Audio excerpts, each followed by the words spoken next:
隨住中港交流越嚟越頻繁，好多人都想申請返個中港車牌，但係一聽到高薪牌同投資牌呢啲術語就一頭霧水。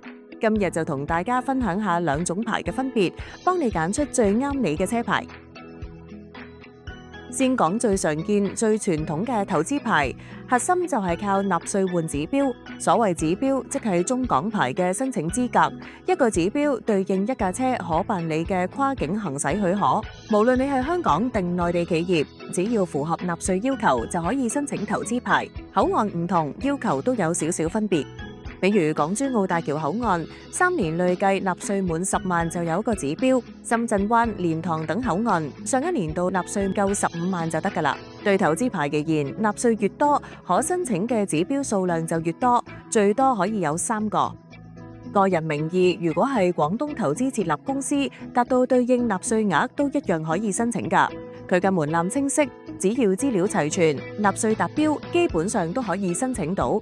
只要納稅額達標，投資牌可以比高薪牌申請到更多嘅指標數量，每年交足年費就可以續牌，適合有穩定經營同納稅能力高嘅公司。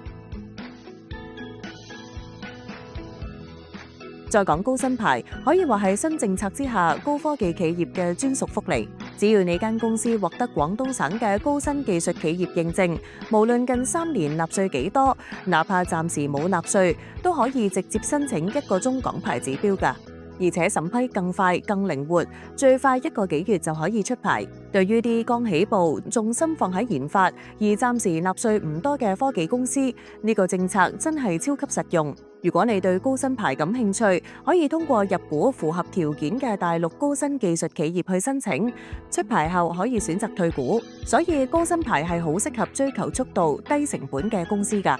依家等我哋總結一下啦。投資牌靠納稅額，企業同個人都可以申請，適合有穩定經營同納稅能力高嘅申請者。高薪牌靠高薪資質，面向科技企業，豁免納稅，審批更快，但限定申請對象。兩種牌通行範圍、續期要求都一樣，申請前需要評估自身需求同風險承受能力。咁揀邊種就視乎你嘅條件啦。有任何問題歡迎 inbox 或者留言話俾我哋知，記得 like 同 follow 就唔會錯過中港牌實用資訊。我哋下次見，拜拜。